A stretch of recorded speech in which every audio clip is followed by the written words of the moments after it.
guys, welcome to my garden. I just wanted to show you what I did yesterday with 10 bags of mulch. I came through and redefined all my gardens and it made such a huge impact. It's great for the soil. I'm trying to do a xeriscape front yard. A lot of the grass died over the summer with the drought, and I thought this would be a great opportunity to go ahead, start mulching in the garden beds, and then later on I'm going to probably come back through with some rock and some decomposed granite and finish the process. But right now I'm just mulching. Later on during the season, when I'm losing my mind because I want to be in the garden and I can't, I'll probably get someone out here to bring some rocks and some decomposed gravel and work on some hardscaping. That way, when the spring gets here, I'm ready to go. So here's what I've done so far, and to show you how much 10 bags of mulch can make a really big impact in your garden. Just refreshing it, and it's so good for your soil.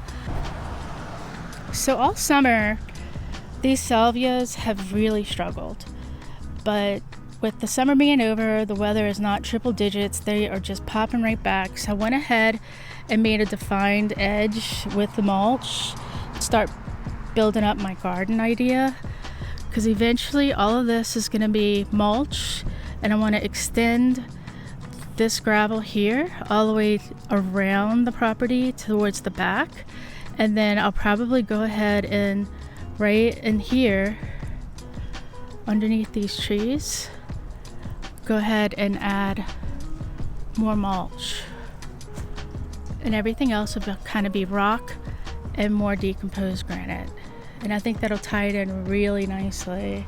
So this is a garden that I just sort of designed yesterday with the mulch. I had the grasses in place and they were kind of nondescript, you know, they were blending in with all the dead grass and just, you know, the mulch from me mulching it and with the lawnmower.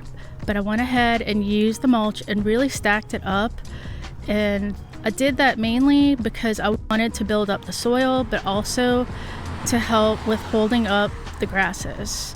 And in adding the pumpkins to that, just has a great contrast, and I think it adds a little fun fall whimsy. So this is one of my views that I really love. This is kind of coming up to our front door, and these are some native senna trees. And in the background, of course, you can see my bougainvillea.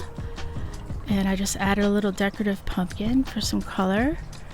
And I'm really happy with this. It's very pretty and it's very inviting when you walk up to the door. It's one of my favorite vignettes.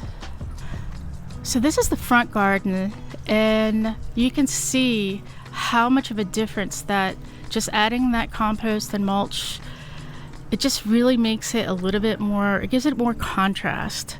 So everything just seems to pop more. It makes it look healthier. The Miracle-Gro, again, on the bougainvillea, just looks stunning. I'm so happy with the way that these look. I always use bougainvillea food and just had some of the Miracle-Gro. Thought I'd use it in the watering can. I'm really happy with the outcome.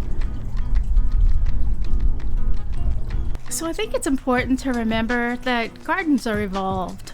It shouldn't be anything you just throw together all at one time. It's more about the journey than the arrival. So I think that's actually somebody else's quote, but it resonates, and I've really enjoyed watching my gardens evolve. And building out these gardens just with the mulch, the little bit that I did yesterday, is helping me to sort of envision my final product, which, is there ever a final product? Probably not, but it's helping me to understand how I want my garden to flow. And I feel like once I get these garden beds and the gravel and the rock, that it's really going to make this whole front yard cohesive, and more importantly, it's not going to have any grass or sod.